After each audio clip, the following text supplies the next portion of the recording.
everybody. Today we're going to look at the game Tidal Blades 2, Rise of the Unfolders, which just came out on Kickstarter today, which is March 22nd, 2022. So the frame for this video is that you and I are just going to go over it for the first time. I've been kind of watching and learning a little bit about it. I've watched a few videos, so I have a little bit of knowledge about it.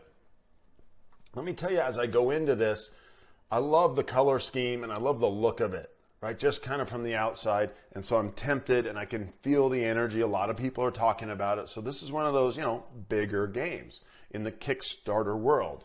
And so if you're new to the Kickstarter world, the idea of crowdfunding and paying these guys money and waiting a year or two before they deliver your game, because they're using your funds to help develop the best game possible, you might think, okay, this is the big hit. And maybe it is, and maybe it isn't. Now, if you're an old guard and you've played a lot of other games, then you're comparing this to those kind of games and deciding where to allocate your money. So let's just take a look at it together.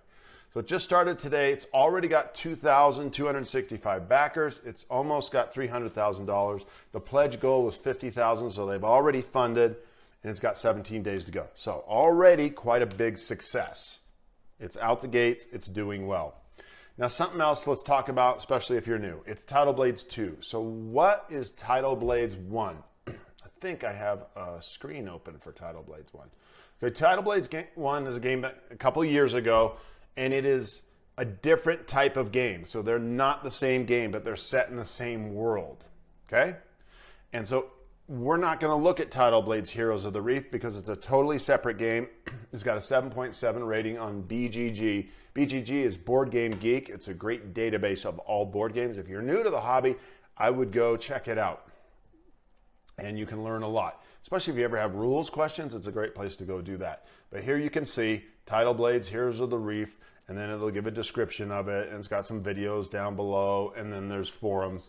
So it's a great place to get information, but we're not looking at that. So what they've done is they've updated it. And so what this game is, as far as I can tell, this is the high level overview. It's what they call a dungeon crawl. So you get to play a character. You have a character with certain characteristics, strength and dexterity or whatever. If you've ever played Dungeons and Dragons, you know that you play a character that has characteristics. These characteristics help you and determine whether you're successful or not in the game. So someone with a large strength has a much better chance of dealing with challenges that deal with strength. Someone who has great speed does better with accuracy. Someone who has wisdom or intelligence is better with puzzles. So you play your guy through this dungeon. Now this is a big genre.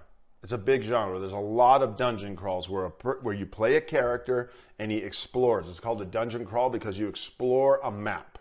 It's not always a dungeon. That's taken from the old terms of Dungeons and Dragons back in the 80s, where characters actually went through dungeons all the time. Now some dungeon crawls are through dungeons, actual dungeons, down hallways with doors left and right, like a maze.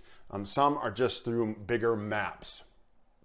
They can be outside, they can be in cities, they can be in buildings, they can be in whatever creative place that the designer has come up with.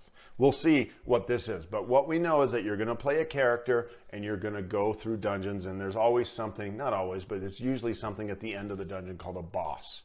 Like he's the hardest person to defeat. And you go through and you avoid traps, you fight monsters, you collect treasure. And as you do that, your character gets stronger. It gets stronger. That's the whole frame of this kind of gaming. And it can be really fun because you start with a character and he's weak at first and then he gets more and more powerful, or she. And it's really cool. There's two sides to it. One is when your character gets more powerful, it's fun. When they get stronger, faster, smarter. The second piece that makes it really fun is when they acquire loot. They acquire treasures that is more and more useful and powerful. Those are the two elements of the game that really, really are fun. The other side of it is it's fun usually to explore, to the sense of exploration. You don't know what's around the next door, right? And then another area is when you have combat and you have this puzzle usually, and how to solve the combat and how to win and put your brain on it and use all of your abilities. And if you have other people playing with you, use your abilities together in a synergistic way, together, a cooperative way to defeat the monster. And I should say something about that. This is a cooperative game. At least I sure hope it is. You got to realize I have just jumped into this pretty cold, but most dungeon crawls are cooperative, which means we're all working together. Okay? I'm guessing this is cooperative. We'll find out. The other option is that it's competitive, in which we both have a goal that we're going after, and the person who gets that goal first wins. And some competitives, it's a little different. We actually play against each other, and it's not that we're going for a goal, it's that the goal is to kill each other. Like if I beat your character and you die, then I win. Big war board games do a lot of that. Okay, I hope that gives you a frame for what we're looking at here. It's beautifully drawn. Let's just look through it. It's Druid City Games. I love the look, the blues. It gets a feeling of very aquatic. Also, like Hawaii. I don't know. I feel tropical, warm. It's a wonderful looking place. So, welcome to Naviri, a peaceful paradise full of promise and in dire need of heroes. So you have this beautiful land that's in need of heroes. That's appealing to me. There's a lot of settings, right? There's tons and tons of settings for these types of games, right? And a lot of them are real dark, right? It's post-apocalyptic world, and those can be really fun.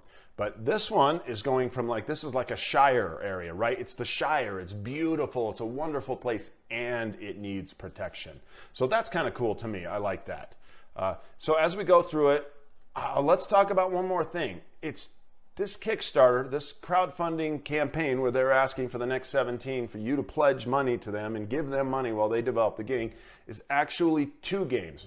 Not just Tidal Blades 2, which is the sequel of Tidal Blades 1, Heroes on the Reef, which we just looked at, but it's also a Cypher System RPG, okay, which is a role-playing game. So it's 2. I don't know why they're doing that. I will tell you straight up, just for me, I have absolutely no interest in the RPG. So this review, this talk, this conversation that you and I are having together is Tidal Blades 2, is just the Tidal Blades dungeon crawler aspect of the game. Is that fun to see how much money it's building, right? It's already at 291. I think it was at 285 when we started this conversation. Okay, so Rise of the Unfolders, to be clear, is the dungeon crawl game. Now there's a video here, and let's just take a look at the beginning of it. So just so you get a frame for these videos, they're usually atmospheric feels, so they give you a feel of the world. I've heard a lot of criticism, and sometimes I share that criticism that they don't tell you much. They just give you the feel, but how does the game actually play? Don't look for absolute deep gameplay in these teaser stinger videos. It's more like a trailer to get you interested. I used to dream of flying over Naviri. I would glide past the glorious arenas. So, this is worth mentioning. They are creating a world here, right? This is a beautiful tropical island tidal world. There's water mixed in.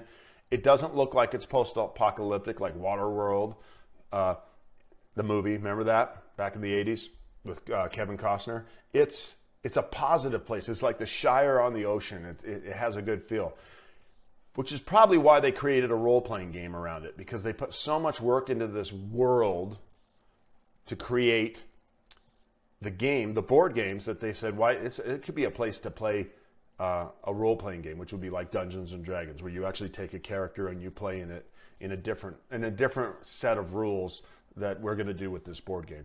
Let's watch a little bit more together. Wave to merchants on the floating docks. I like the little jet skis that went by. I assumed this was a fantasy version, so maybe those were magical jet skis. It doesn't look like there's industry here with gas-powered stuff, but maybe there is. It seemed so peaceful. I felt so safe. But now that I'm here in Naviri, I understand that peace came with a price.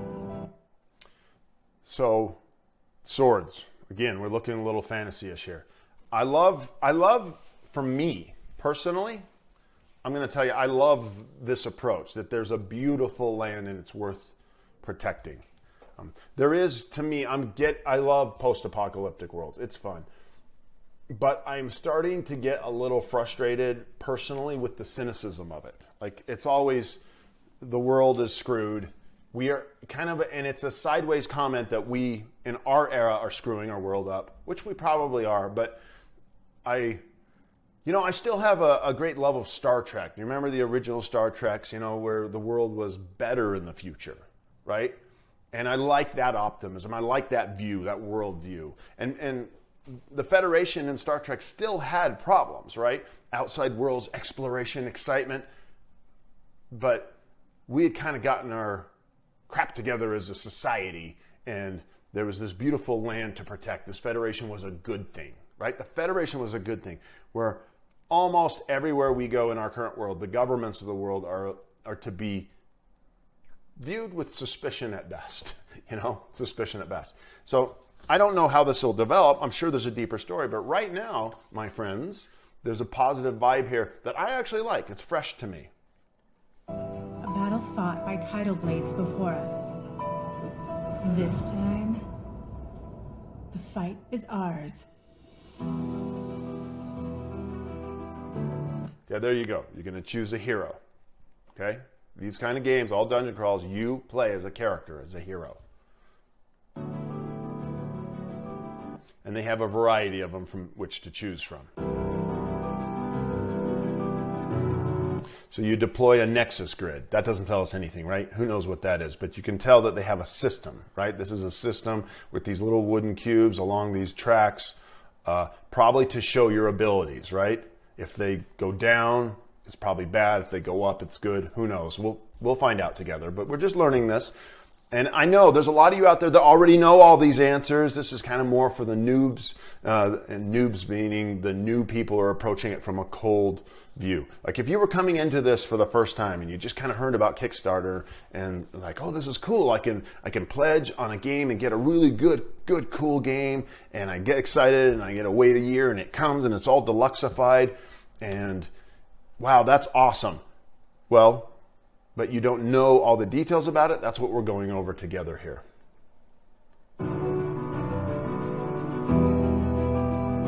Okay, so here's something else. Embark on an epic adventure. This is called a storybook. So here's the other piece to dungeon crawls. So dungeon crawls can exist in a vacuum where you just go, this scenario. We would call that scenario based. We have a scenario. You and I and a couple friends, we're going to get together. We're going to take these characters and it's going to have all their stats and we're going to go through the dungeon, the land, the scenario. It'll have some unique qualities to it, unique enemies and problems and things to solve and explore and treasures to get and a unique boss to end. And at the end we might go, wow, that was fun. Now what these games have done, and they kind of picked it up, I believe, from the old Dungeons and Dragons style, which is called a campaign system. So what a campaign system is that they would link the scenarios. Link the scenarios. So that the scenario 1 links to scenario 2, to scenario 3, and so forth. So what they're doing is, and you can see this word right here on the screen, they tell a story. So your character gets powerful, gets more stuff, more power, more stuff, more characteristics as time goes by. So every time you play the game, you pull out your character, the same one you've been playing, and his story has progressed and he's more powerful. Now there's something really, really positive and really, really negative about that. Let me tell you about the positive. The positive is it's really fun. In fact, it gets a level of fun that you just can't get from a normal board game. Because you're sitting down and you're playing your character who you've played 5 times before. And you've seen him start weak and come out and get big and strong. And it's fun. It's so fun to see the progression. You pick up your character. It's got all its items. It's just fun. And it's in the context of a story arc. So maybe there's a mystery that's developing in the story. It's great. Now here's the big negative. Here is the big negative. That great joy of seeing your character progress through a mysterious, cool story comes at a cost, and that is the commitment to keep playing the game. To keep playing the game. So it's like you got to come back to it, you got to come back to it, you got to come back to it. So it's not easy to just sit back and go, hey, let's throw out a game of whatever, right? You know, like when the family gets together to play Uno. I'm going to use that as a very simplistic example, but most people understand what Uno is as a card game. Just sit down and play. You don't have to keep track of all the things and when was the last time you played. And what's more important, in groups. Say you play this with 4 people and you've been going through the story, and you meet and you go, let's go through the next story. Let's go to scenario 6 or 7. And Bob doesn't come. You know, Bob's got work that night. He can't come. How do you keep playing? You've got 3 of you without him. Now, maybe this game has rules that'll take care of it. I don't know. I'm just telling you the overview of why that might be difficult, right? And why there's a negative to campaigns is that it's just a bigger commitment to stay in, right? You're going through a story. And some of these stories are immense and big, are going to take 20 game sessions. Can you commit to playing one board game 20 times? That's a lot. And for a lot of people, that's too much. They don't want to do campaigns. They just want like one-shot scenarios. Now we'll see. Some of these games build both levels to them. They'll go, yeah, you can do one-shots, or you can also play the story. So, just wanted to go with that. Sorry about that, that sound. That was my wife dinging me through the computer. I thought I had turned that off. Okay, let's look through more of Tidal Blades. So Rise of Unfolders, here's the world. Oh, we can go back a little bit more here. So one thing I do like is that they have, and I've been advocating this is just a personal thing. I've been advocating the use of spiral books, which you see right here on this screen. I've been advocating that as the map by which you play on, as opposed to having 100 tiles that you have to rearrange. So you get a book that tells you how to rearrange them and look them out. These are cardboard tiles that you rearrange in cool ways. This book scenario, if you get 2 big books, I was talking about getting one of those big Rand McNally books. Have you seen those huge ones? Remember the road maps in the old days before anyone had a phone to tell you how to get places? And me and my wife Jenny were talking about one of the limitations is that for most of these games, you know, if you're in like this size, that's the box can only fit one side of it. Now here's the cool thing. So I was saying you need a bigger box so you can fit a big Rand McNally spiral bound thing so that you can use that as the map. Well, look what these guys do. This is pretty clever. They've got 2 books. So you can see there would be 2 and there would be 2 and they put them together. So if you had 2 sides of this After Empire game, if you can kind of see that in your mind, that's a pretty big board that would fit on a table. You could also fold open the book like this and it would be even bigger. So you could have 4 of those together. So with 2 books, you've got some really cool options here. I like that about this game. That really excites me. And now you can see something that if you don't know, in this game they're using plastic miniatures to mark your characters. So the plastic miniatures is a short version that is an icon to stand for you, your character. Okay?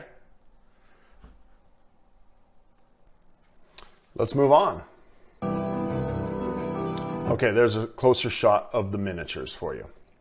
So you'll use this, and this is how you'll move around on the map. The miniatures also have an alternative use in that you get to paint them if you want. You can just use the gray ones they send you, and a lot of people do, but other people paint them. And there's a hobby around painting them. I'm sorry why that made that. There is a hobby around painting them that is cool. So look at this. It says choose your path. So what this is telling you is that the story can move and that you have power, you have freedom to choose some movement within it. That's pretty cool. That's another feature of campaign games that is very fun. You see that? Personal personal goals. So each character might have personal things it wants to get done in the story. And here are personal skills. So it uses a deck, which is a deck of cards. I don't know how it uses it, but it's a typical way that board games these days distribute either actions or abilities. So usually it's how you take your actions and what you can do. So this, whatever deck you use, you can customize it, which means if you have a base level deck of, 10 cards that tells you kind of what you can do, you have a hand of them and you use them to distribute your actions, you can get new cards, and these cards give you better powers. So that's a way you can get more powerful. I hope that made sense.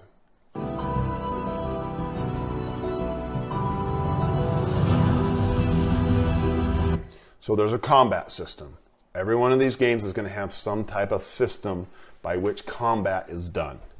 And this is typically one of the more interesting parts of these games. Some of them are basic, some of them are really complex, some of them are really innovative. And so people feel, at least I see in the design sense, the need to reinvent the wheel every time they do this. And so I'm always a little wary about the combat because, again, people like to come up with fancy new ways to do combat, some of which are really innovative and awesome, and some of which are just kind of thick and gooey and hard to understand and hard to work. So it's an art and a science here for developers and designers on games like this. And if you were looking at this game in a deeper way, you would probably want to really understand this. And we'll get down below. There's probably some playthrough videos, and there's probably some example videos that they'll put at the bottom, I'm guessing, of people who have played it, and you can go watch them, for an hour and get a sense of what this combat system really is. Because this whole story could be great, and you could hate the combat system, and it would really suck. Alternately, you could love the combat system and hate the story. It could be not your genre, not your feel. Like maybe you really do want that post-apocalyptic feel, and that's okay. So there's 21 immersive scenarios. I told you those are individual scenarios. So there's 21, and you can see these books laid together do this pretty cool map system. I'm really impressed with that because they use 2 books, which gives you a bigger map.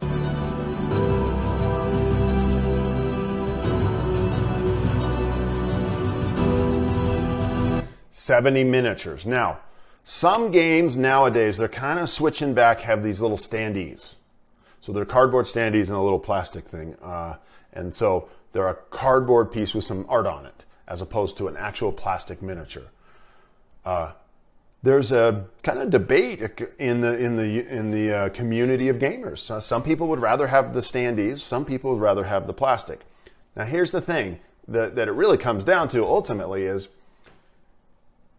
the standees are usually drawn and painted on, right? So that they have a picture. It's just a piece of cardboard. It's this big. Right? And you put in a little plastic stand and you move it around. So it has artwork on it, right? So it can look nice. Miniatures come in gray. You can see them right here. They're just gray. So if you want them to look super nice, you're going to have to paint them, which is a lot of work. And if you don't like the hobby of painting, then, Still, these miniatures are an area in the hobby where people are really working hard to upgrade and make them look cooler and cooler and cooler. So for what it's worth, miniatures are just either your jam or you're not. Another reason that people like or don't like miniatures is that miniatures usually add to the cost. Up they go. Up goes the cost. So you might go, I'd like this game to be cheaper. No, I don't know. They might have a standee version of this game. We'll find out. Let's keep looking.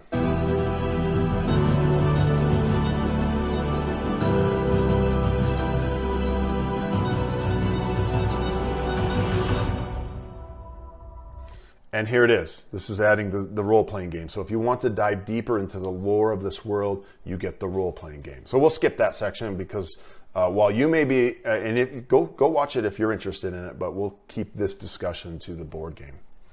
Okay, so there's a picture of it. There's the 2 map books put together so you get a bigger map. This is a great idea. I was wondering about how to do it. I like their solution. These are the character boards. You can tell. Those are the miniatures back there. Maybe that's the storybook. And here are decks of cards and stuff. These are the mechanics of how the game plays. We don't know exactly how it plays. We'll find out. This looks like a combat board because in the video it said combat. So I think this is a combat board, which is their mechanic for how combat works. There's dice. So some games try not to use dice. Some do. This one uses dice. It's got some tokens.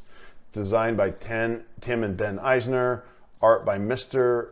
Cuddington. So look, it says art and world building. This is clearly one of those games that some love and craft and attention to detail has been put into the world. And it's one of the reasons I'm drawn to it, just on the surface. And plus it has kind of a positive feel to it. It's a beautiful world. I like it. it feels like I want to be a hero defending the Shire. So that seems pretty cool. Okay, this is a standalone sequel. This is very important to know. You do not, I should have said that, and you don't need the first game at all.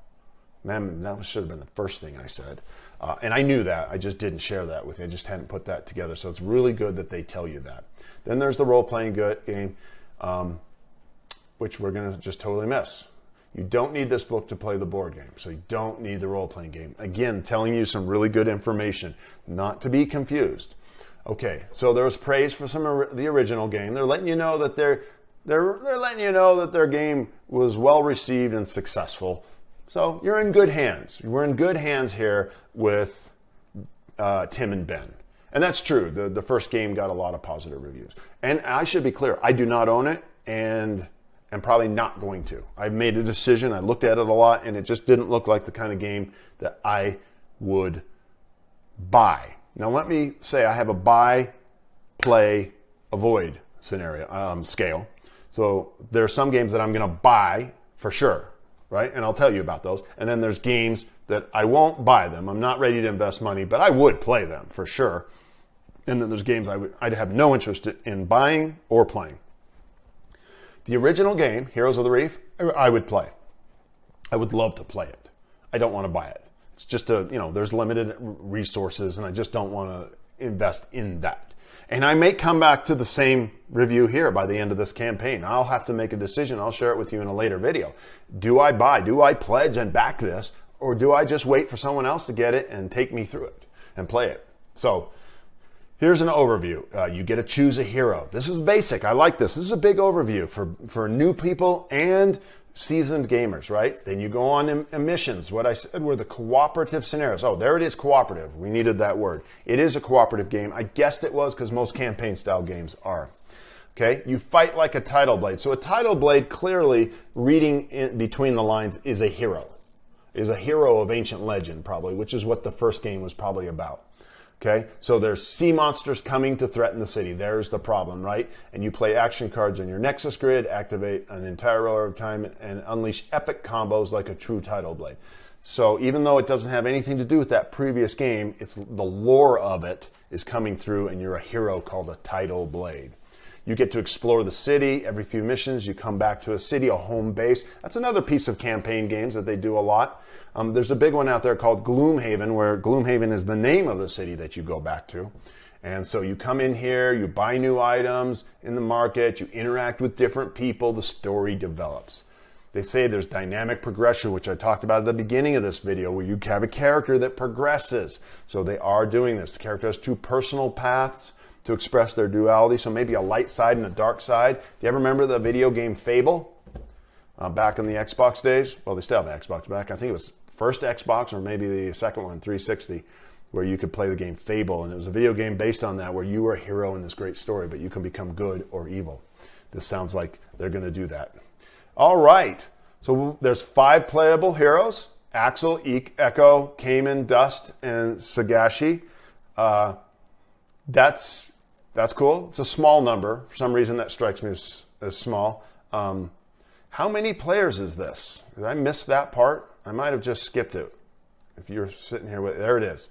1 to 4 players, so you can play it solo. Up to 4 people, 14 age, and they say each session lasts 60 to 90 minutes.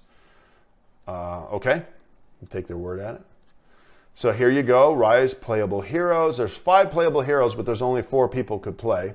You get a hero board with your Nexus grid and your character. You get goal cards. So this guides you through the game. You maybe have a goal of collecting this many potions or something. It can be, it's the imagination run amok. There's action cards. So like I said, when I was guessing about that customizable deck, which means you get a starting deck and then you can add better cards and call out bad cards or weaker cards, it's usually for actions, and it sounds like they are. 350 different action cards. Okay, so let's just take a look at this. This is for this character. Looks like it's that guy, Sagashi. Okay, you can see he's kind of got a lizard face. So that's his, and it's called Drew Distraction, and it has 2 something. Maybe that little arrow is movement, so maybe he can move 2 or attack for 2. I'm guessing here. I'm making it up, but this is kind of how it could work, right? So this card could either do movement or attack, and it may have a link there. That may mean that you can play that card. I'm making this up, but I've played a few of these. Stick with me. That means you may play it as a link to help someone else. Who knows? I'm just making this stuff up, okay? But this is how these cards may or may not work. It's called a persistent power. When you put the Drew distraction in, it stays there. It's persistent. Heroes that are flanking with Drew gain plus extra dice. Okay. And then there's a 10 with a gear in the bottom. And then an AP7. All that has meaning, right? Those are your actions that you're taking. Then it looks like more battle cards. These are just cards for this character, Echo. So each character is going to have a distinct feel and sense about them with their powers and their story, which is another positive to these types of games. And here's another thing that we should kind of talk about. Let's talk about this for a second. There's a lot of these types of games out. Why? Because they're very popular. Miniatures are popular. Oh, look at this, by the way. Here are standees. This is what I was talking about. See, there's little cardboard cutouts with art on it. So I bet you it looks like there's going to be standees with the game. So that's good to know. We're learning. We're learning as we go together. And you can see this Cayman. He's a big lizard. He's got a big standee. He's got art. You know, where his miniature above, you might have to paint him, and you don't want to. So maybe there's a version where these are cheaper. Let's take a look. We'll get there. Including a total 7 bronze, silver, and gold cards. Okay, you got action cards, and they divide them into bronze, silver, and gold, meaning, the bronze are probably the weakest, the silver are more powerful, and the gold are even the best. I'm guessing. Again, come along with me on this journey, right? And if you know, because you've watched all the videos before, just add it in the comments. We'd love to hear from you. Then you have a hero sheet that you keep track of your progress on. Then these beautiful map books, 3 beautiful map books, 2 large ones and 1 smaller vertical. And you can see that they were put together to create magical maps. There it is again, 11.5. I mean, again, I was talking about making bigger maps. I love it. The maps are intricately detailed, beautiful artwork, just absolutely stunning. And look at this. All 3 are used here to create one big giant map. So that's an innovative idea. I want the big Rand McNally piece that's, the size, 3 feet high. Obviously, the problem with that in design sense is how do you fit that in a game? Well, you don't. You have 3 different books and you put them together like that. So clever on there. Then there's another book. This book one of them includes a map of the city. This is the city of Naviri, which that beautiful video gave us a vision of it. This warm, beautiful ocean land. Of course, they're right next to this desert. That's interesting. Okay, and lets you explore various locations so you can go all over the map. So this game lets you go, let's go up here, let's go over here, let's go down here, let's go over here. That's one of the funs of the game. Again, the one big drawback is getting stuck in that big story and committing so much time and getting your whole game group together or your family together for the same thing over and over again. And that's the positive and the negatives of these games, the push and pull of it. Here's what I can tell you. This is my personal take. 33 minutes into this. When you're at a game like this, this gives you the biggest opportunity for positive gameplay. Once you get into a game, 10, 20 scenarios, man, it is so fun. It's so fun. So the best level of fun is found in here, but there's a lot of work beforehand. Okay, I've been talking for 30 minutes. So there's the scenario books. There were 100 pages of illustrated scenarios, more than 70 total standees. Look at this. These are the standees I was talking about. Those are beautiful. Great artwork. Lots of tokens. This is the base game is what it's going to be. And then they'll have a miniature add-on that you can buy if you want. And even more secret content, but we won't spoil it all for you. I should tell you that in most campaigns on Kickstarter, that over the 18 days that he's doing it, they're gonna unlock goals throughout the days. Cool, new, additional stuff. Perhaps deluxe stuff that you can only get through this channel. Now, I don't know if this will come out to retail or not. Most games, there'll be a retail version and it's less deluxeified. This one might be more deluxeified, which is why you might invest early. Here's the miniature set that we were talking about. What's in the box? All those standees that you were just looking at, these will be in miniatures. So that's awesome. If you don't want to invest in miniatures, you don't have to. They give you the option. That's a great, great deal. That's awesome. It's very, very useful for people to manage their budgets. Okay, exclusive scenarios that will be in Kickstarter only, not entailed in the retail game. So right there, we know there will be a retail game. If we just keep going, we find out all this information. It's all very well done, by the way, so far in this campaign. So far, every question I've had has been answered.